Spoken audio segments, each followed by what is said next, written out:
আন্দোলন করতে পারে নাই। আমরা যখন অরাজনৈতিকভাবে সাধারণ ছাত্ররা বৈষম্য বিরোধী ছাত্র আন্দোলনের ব্যানারে আন্দোলন শুরু করছি, তখন সকল জনগণ আমাদের সাথে আসছে। তখন আমরা আপনাদের আওয়ামী লীগের স্বৈরাচারের পাচার রূপ দেখেছি। এট দ্য সেম টাইমে এখানে আবু সাইদ ভাইয়ের নাম নেওয়া নেবে, এখানে মুগ্ধ ভাইয়ের নাম না নেওয়া হবে, এখানে অন্যান্য শহীদদের নাম না নেওয়া, এখানে কিভাবে আপনারা মিটিং শুরু করতে পারেন? এখানে আমরা কোনো দলের টাকার উপরে ভিত্তি করে আন্দোলন করি নাই। এখানে সাধারণ ছাত্ররা প্রতিদিন হেঁটে খেয়ে না খেয়ে কোনো সিঙ্গারা বিস্কুটের লোভে না যে নিজেদের পায়ের মাথার ঘাম পায়ে ফেলে তারা আন্দোলন করে এই একটানা 35 দিনেরও বেশি সময় ধরে আন্দোলন করে তারা আমরা আতঙ্কে পুলিশের উপর করে এই দেশটাকে আমরা ঠিক করতেছি। আমরা যখন দেশ সংস্কার করতেছি অরাজনৈতিক ভাবে, আপনারা তখন রাজনৈতিক দলের নেতাকর্মীদের নিয়ে এখানে কি করতেছেন? আপনার এই প্রশাসন লেয়াজু ভিত্তিক প্রশাসন, এই প্রশাসন যদি ভবিষ্যতে থাকে আমরা আশা করতেছি আমরা সাধারণ ছাত্র সমাজ আবারও একই ঘটনার সম্মুখীন হব।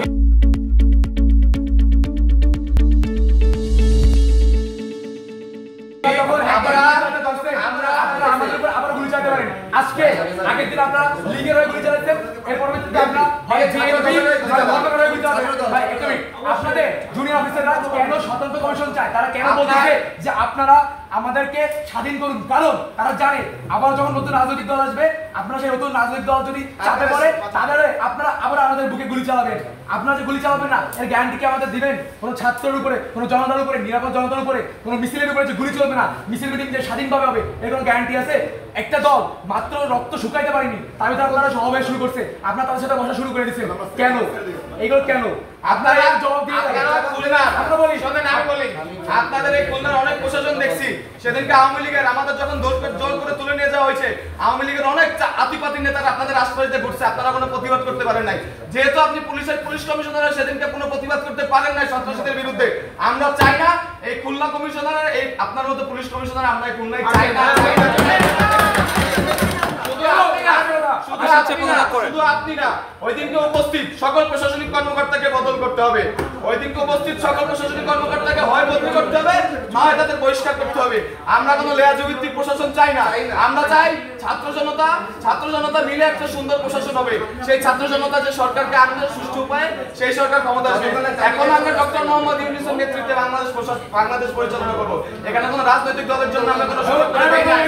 আপনাদের যে জুনিয়র অফিসার আছে তাদের সে একটা বার্তা, আপনাদের যে সিনিয়র অফিসার আছে তারা পদত্যাগ করবে কি করবে না আমরা জানি না, কিন্তু বর্তমান দেশের যে অবস্থা, পুলিশ প্রশাসন রাস্তায় দরকার। আপনারা অঞ্চলে অঞ্চলে ডাকাতি হত্যাযজ্ঞ থামান, রাস্তায় ফিরে আসেন, সিনিয়র অফিসারদের কমান্ড লাগবে না, আপনারা নিজ নিজ থানার আন্ডারে আপনারা কাজ করেন। প্রয়োজনে এই যে আপনাদের 11 দফা দাবি আছে, এইগুলো দেশ ঠান্ডা হওয়ার পরে, কেয়ারটেকার গভর্নমেন্ট নেওয়ার পরে আবার ঠিক করা যাবে। আমরা দাবি করতেছি এই ধরনের যারা লিয়াজু ভিত্তিক উপরের কমিশনার আছে বা ওসি আছে তাদেরকে আমরা সরাবো ইনশাআল্লাহ। কিন্তু বর্তমানে দেশের যে অবস্থা, আপনার দেশের শৃঙ্খলা ঠান্ডা হওয়ার জন্য আপনারা মানি যাবেন। এসএম কামাল হোসেন টেবিলে থাবা দিয়ে আমি সেদিন সাহস করে বলছিলাম আপনার প্রধানমন্ত্রীকে এই 9 দফা দাবি মানতে হবে, জাতির কাছে ক্ষমা চাইতে হবে। সেদিন এসএম কামাল হোসেন যখন থাবা দিয়ে বললেন তখন কোথায় ছিল এই প্রশাসন? আমি কেএমপি হেডকোয়ার্টার নিজ দায়িত্বে কথা দিয়ে ঠেকালাম যে স্যার আমার ছাত্ররা কোনো কিছু করে না, এটা দুষ্কৃতকারী না, আপনার কেএমপি হেডকোয়ার্টারে কিচ্ছু হবে না। এই কথা দেওয়ার পর আমি যখন শান্তিপূর্ণ মিছিল দিয়ে ফেরত যাচ্ছিলাম, তখন কেন সেখানে দায়িত্বরত এপিপিএন এবং পুলিশ আমার উপর গুলি চালালো? স্যার আমার শরীরে 11টা গুলি লেগেছে, 11টা গুলি লেগেছে স্যার, 11টা গুলি, 11টা গুলি, এখানে 11টা গুলি লেগেছে। সেই প্রশাসন রাতের অন্ধকারে, আপনারা সেই প্রশাসন রাতের অন্ধকারে আরেকজনের নামে মুছে ফেলতেছেন। 11টা গুলি এই সবার এখন একটা লাস্ট না না আমার এই লাস্টটাই রাস্তা চুক্তা একটা কথা তাদের সাথে মিটিং এ বসছে, আপনারা আজকে আমাদের সামনে আমার বুঝতে হবে। আরে দাও আমাদের কাছে আমার এক শিবির এরা দখল নিচ্ছে। আরে ভাই কথাটা শেষ করতে দে। একটা ব্যাপার আমরা প্রথমে যেটা বলতে চাই, প্রশাসন আমাদের দরকার। প্রথম কথা, প্রশাসন আমরা চাই, তবে আমরা প্রশাসনের যে নৈতিকতার যে অবক্ষয় দেখেছি, স্পেশালি আমি পুলিশ বাহিনীকে বলবো, তাদের এই নৈতিক অবক্ষয়ের কারণে আজকে পুলিশ প্রশ্নবিদ্ধ, এবং আমরাও এই ক্ষেত্রে ব্যতীত যে আমাদের অনেক পুলিশ মারাও গিয়েছে। বাট তাদের এই নৈতিকতা যদি থাকতো তাহলে আজকের এই সিচুয়েশন দেখা লাগতো না। তবে আমরা কোনো রাজনৈতিক দলকে এখানে প্রমোট করার জন্য আমরা ছাত্র সমাজ এখানেও আসিনি এবং সারা বাংলাদেশে আসেন আন্দোলনও করি। আমরা নিরপেক্ষতার ভিত্তিতে আমরা এই সরকার গঠন করতে চাই, এবং পুলিশ বাহিনীকে আমরা বলবো যে আপনারা যেই ধরনের নেতৃত্ব দরকার বা যে নৈতিকতা থাকা দরকার সেইটার ভিত্তিতে আগামী দিনে কাজ করবেন।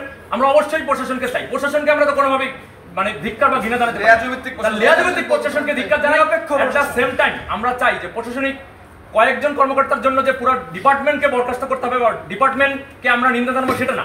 আমাদের অবশ্যই প্রশাসন দরকার আছে, প্রশাসন না থাকলে বিশৃঙ্খলা বাড়বে, এটা আমরা সবাই জানি। আমরা ছাত্ররা তো আর এই মাঠের দায়িত্ব নেব না, আমাদের পড়াশোনা আছে। তবে এই লিয়াজভিত্তিক প্রশাসন আমরা কখনোই চাই না এবং এই বাংলার ছাত্র সমাজ কোনোদিন মেনে নেবে না। আজকে আপনারা যদি রাজনৈতিক নেতাদেরকে ইনভাইট করতেন তাহলে আমাদের কেন ডাকছেন? আমরা তো কোনো রাজনৈতিক নেতার মানে আন্ডারে আমরা কোনো আন্দোলন করিনি। এই আন্দোলন কি কোনো আন্দোলন করা হয়েছে? আমরা যেটা চাইবো যে খুলনা সহ সারা বাংলাদেশে যে আমার বক্তব্য সাংবাদিক আপনাদেরকে বলি, আপনাদেরকে বলতেছি, আপনারা বর্তমানে কোনো স্বৈরাচার সরকারের আন্ডারে নেই। আপনারা ছাত্র জনতার জন্য যেটা ভালো হয় সেভাবে আমরা যে আমাদের প্রতিনিধি ভাইরা আছে ঢাকা বিশ্ববিদ্যালয় ছিল তাদের নেতৃত্বে যে সরকার